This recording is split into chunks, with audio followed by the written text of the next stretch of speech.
নমস্কার বন্ধুরা, test best রেসিপিতে সবাইকে স্বাগত। ঢ্যাঁড়স বা ভেন্ডি রেসিপি তো আপনারা অনেকভাবেই খেয়ে থাকেন।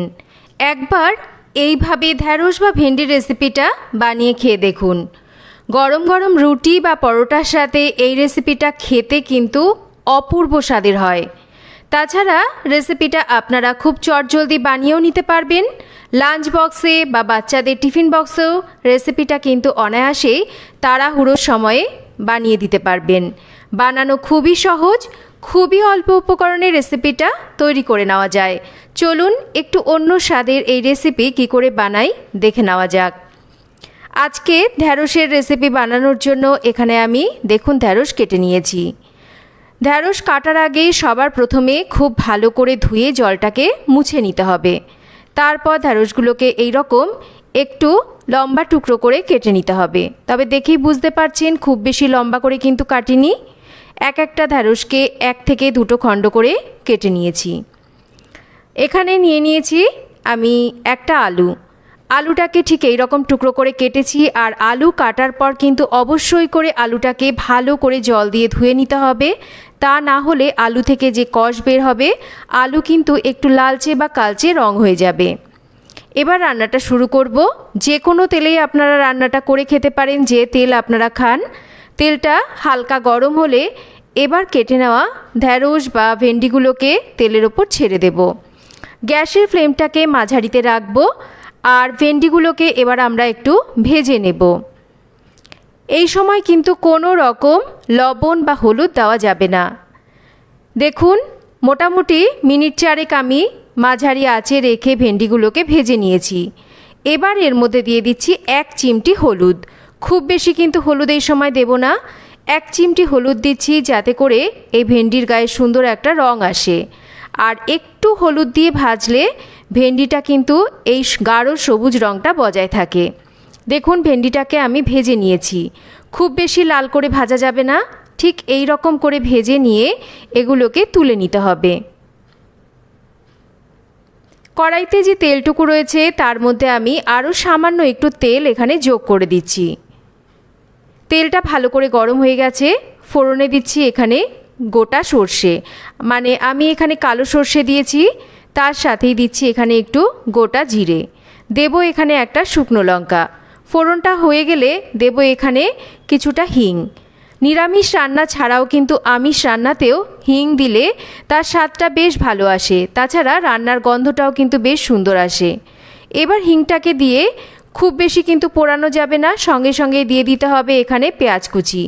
আমি একটা বড় মাপের পেঁয়াজকে দেখুন ঠিক এই রকম পাতলা টুকরো করে কেটে নিয়েছিলাম। পেঁয়াজগুলোকে একটু এরকম পাতলা করে কেটে নিলে পেঁয়াজটা তাড়াতাড়ি ভাজা হবে। তবে পেঁয়াজ কিন্তু খুব বেশি লাল করে ভাজবো না। পেঁয়াজ দেখতেই পাচ্ছেন হালকা নরম করে একটু ভেজে নিয়েছি। এবার কেটে নেওয়া আলু, তার সাথে সামান্য করে একটু লবণ এখানে দিয়ে দিচ্ছি যাতে করে আলুর মধ্যে লবণটাও ঢোকে আর আলু পেঁয়াজ খুব তাড়াতাড়ি নরম হয়ে ভাজা হয়। তবে লবণ এখানে একবারে দেওয়া যাবে না, যেহেতু ভেন্ডি রান্না করব। ভেন্ডি বা ঢ্যাঁড়সের মধ্যে খুব বেশি লবণ হয়ে গেলে কিন্তু সেটা খেতে একদমই ভালো লাগে না, তাই পরেও লবণের ব্যবহার করব। এবার এর মধ্যে দিয়ে দিচ্ছি আমি 2 কাঁচা পাকা কেটে নেওয়া লঙ্কা। একটু ঢাকা দিয়ে আমি কম আঁচে রেখে রেখে এবার এটাকে রান্না করব। মাঝে মাঝেই কিন্তু ঢাকাটা সরিয়ে নিয়ে আমাদের এই পেঁয়াজ আলুকে নাড়াচাড়া করে দিতে হবে। একদম কম আঁচেই রান্নাটা করতে হবে। মাঝারি আঁচে বা হাই ফ্লেমে করলে এগুলো পুড়ে যাবে, রান্নাটা কিন্তু ভালো হবে না, যেহেতু রান্নাটা কিন্তু একদমই জল ছাড়া হবে। দেখুন মাঝে মাঝেই কিন্তু আমি ঢাকাটা সরিয়ে নিয়ে এই পেঁয়াজ আলুকে নাড়াচাড়া করে দিচ্ছি যাতে এটা নিচে থেকে ধরে না যায় আর সুন্দরভাবে এটা নরম হয়ে ভাজা হয়। এটা মোটামুটি ভাজা হয়ে গেছে। এবার এর মধ্যে ভেজে নেওয়া ঢ্যাঁড়সগুলোকে দিচ্ছি। তার সাথেই কিছু মশলা যোগ করব। দেব এখানে ধনের গুঁড়ো, ঝালের জন্য লঙ্কার গুঁড়ো। এবার এখানে বাদবাকি হলুদটা দিচ্ছি এখানে কিছুটা গোলমরিচের গুঁড়ো, বাদবাকি স্বাদ মতন লবণটা এবার আমরা এখানে মেশাবো। এই সময় লবণটা মেশালে লবণের মাপটা কিন্তু আপনারা সঠিকভাবে বুঝতে পারবেন। সেক্ষেত্রে কিন্তু এই ঢ্যাঁড়সের মধ্যে লবণটা বেশি হওয়ার সম্ভাবনাটা কম থাকে। এবার ভালো করে মশলাগুলোকে দিয়ে নাড়াচাড়া করে আমরা একটু রান্না করে নেব। ঢাকা দিয়ে দিয়ে একদম লো ফ্লেমে রেখে এবার আমাদের রান্না করতে হবে।